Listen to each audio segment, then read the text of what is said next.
dan telah dikenal sejak abad ke-17, tetap menjadi tumpuan ekonomi masyarakat sekitar. Terutama usaha jasa transportasi laut dari ratusan kapal layar motor yang setiap harinya berlabuh di sini. Pelabuhan yang diyakini sebagai cikal bakal kota Jakarta ini memang tengah berbenah. Pemerintah Kota Jakarta Utara telah menetapkan Pelabuhan Sunda Kelapa sebagai satu dari 12 lokasi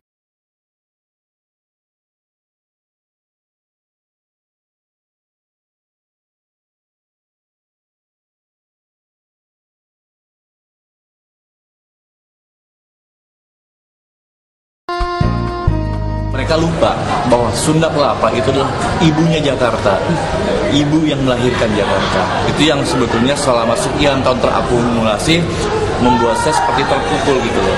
Saya harus berbuat ini untuk Sunda Kelapa, sang ibu yang tersia-siakan oleh anaknya kalau saya bilang.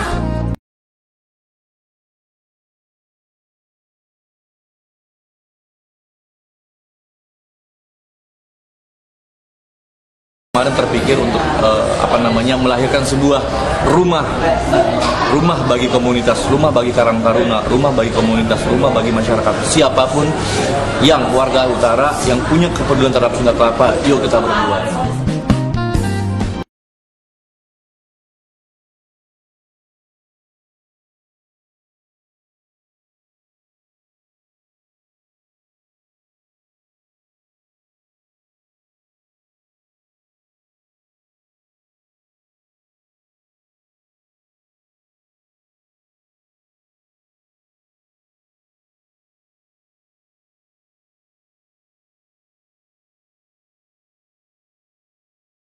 Karena saya merasa terpanggil, saya sebagai anak muda gitu kan, anak utara.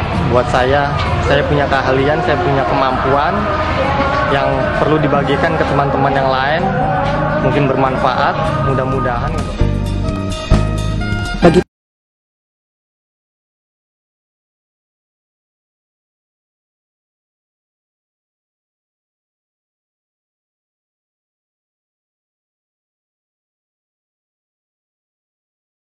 Setelah saya coba cari apa itu, ternyata ini ada hubungannya dengan perkembangan Sunda Kelapa ke depan, khususnya di wisata. Saya pikir ya saya sebagai orang Sunda Kelapa, kalau nggak terlibat nggak asik gitu, ya nggak asik gitu. Jadi saya coba terjun. Ternyata memang misinya ke sana. Upaya kelompok ini dalam melestarikan kebesaran sejarah dan mengembangkan tradisi bahari, khususnya di wilayah pesisir Pelabuhan Sunda Kelapa, takkan surut. Saya pikir Sunda Kelapa amat sangat layak untuk diperjuangkan menjadi World Heritage. Sangat gitu loh. Pertama nilai sejarahnya luar biasa. Sangat-sangat luar biasa. Di masa datang, para anak muda dari Sunda Kelapa Heritage memimpikan Pelabuhan Sunda Kelapa menjadi World Heritage atau warisan dunia. Teringat pesan penting sang proklamator, beri aku 10 muda, maka akan kuguncang dunia. Inilah momentum anak-anak muda Indonesia mengembangkan potensi wisata sejarah dan budaya berwawasan bahari.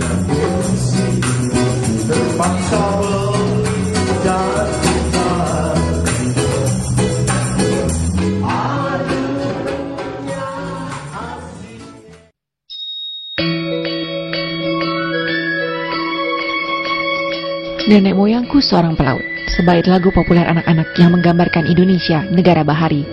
Sejak berabad lalu, leluhur Indonesia merupakan pelaut tangguh. Beberapa kota pusat perdagangan di Indonesia berawal dari kota pelabuhan. Pelabuhan Sunda Kelapa salah satunya yang menjadi cikal bakal kota Jakarta.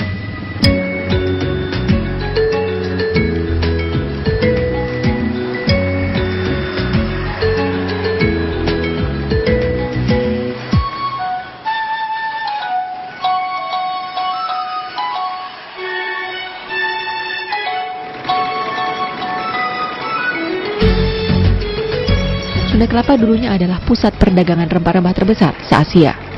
Kini setelah ratusan tahun, Pelabuhan Sunda Kelapa tetap menjadi primadona jasa perdagangan antar pulau ke seluruh penjuru negeri.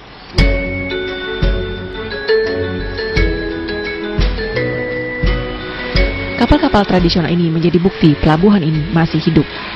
Beragam jenis barang produksi, mulai dari semen, beras, pupuk, hingga alat-alat industri masih dikirimkan dari pelabuhan Sunda Kelapa. Salah satu kapal pengangkutan tradisional di Sunda Kelapa adalah kapal Selat Karimata. Kapal ini tengah melakukan bongkar muat semen untuk dikirim ke Pontianak, Kalimantan Barat. Kapten Wahyu adalah jurumudi kapal Selat Karimata. Ia bertanggung jawab terhadap segala aspek perjalanan kapal itu. Perjalanan memakai kapal motor tradisional ternyata membuatnya khawatir.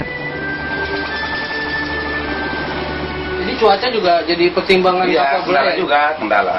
Iya, satu tantangan juga. Jadi kalau misalnya besar ombak, kita lihat pulau.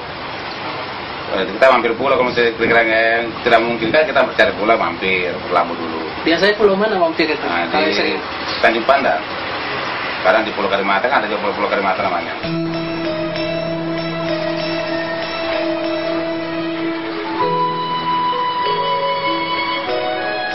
Kapal Selat Karimata dan ratusan kapal tradisional lain masih mempertahankan bentuk kapal ala pinisi yang berujung lancip sebagai simbol kejayaan kultur bahari bagi dunia pelayaran Nusantara. Selain sebagai kawasan perdagangan, Pelabuhan Sunda Kelapa juga menjadi tempat bersandar para nelayan tradisional. Ismail salah satunya. Ia bersama 30 nelayan lain setiap hari hidup di kawasan Pelabuhan Sunda Kelapa dalam suasana serba laut. Mereka tinggal di perahu masing-masing saat melaut berburu ikan, udang, atau rajungan. Lagi sulit. Kenapa tuh, Pak? Karena harganya lagi turun. Harganya turun, mencarinya sulit. Di lautnya nih, susah banget. Terus biasanya kalau lagi sulit gini apa yang dilakukan Pak Ismail di sini? Ya, biasa aja nih. Ya, kadang-kadang cari kepiting, rajungan. Meski penghasilan tidak menentu, para nelayan ini tak pernah patah semangat. Ismail dan nelayan lain melaut setiap pukul 8 malam hingga pukul 4 dini hari. Bawa hasil itu berapa banyak, Pak? Berapa kilo atau apa gitu? Ya, kadang-kadang 2 kilo, 5 kilo, nggak netap nah, kalau di laut gitu.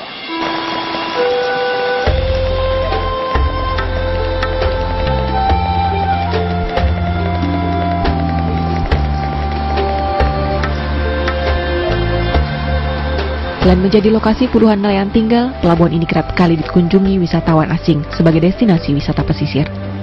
Kebesaran sejarah Pelabuhan Sunda Kelapa yang pernah berjaya di masa lalu harus tetap lestari hingga kini. Setidaknya buat mereka para nelayan, manusia perahu, dan kapal pengangkut tradisional. Pelabuhan ini tempat mereka menyandarkan secerca harapan bahwa perjuangan hidup terus berlanjut.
Pulau mana tuh?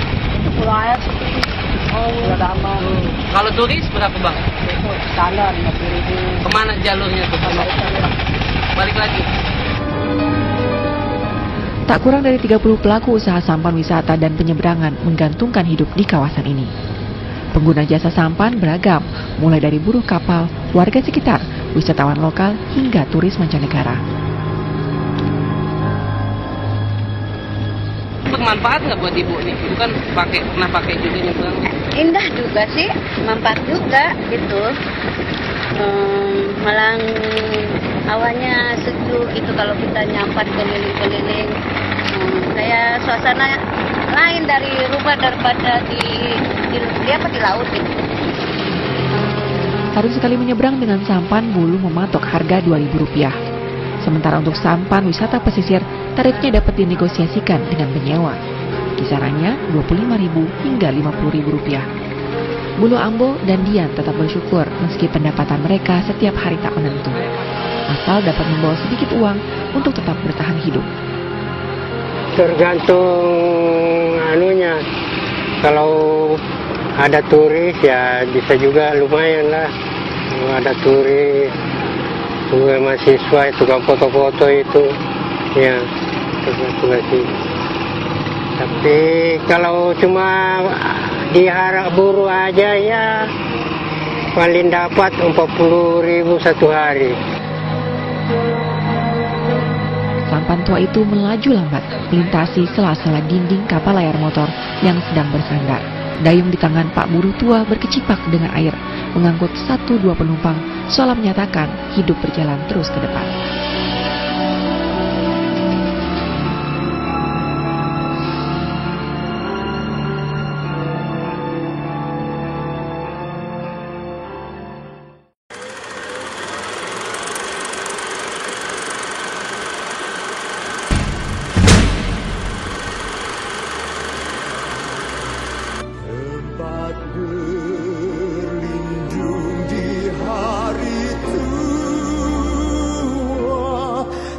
Sampai akhir menutup mata.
Tradisi kesempurnaan, warisan nenek moyang kita.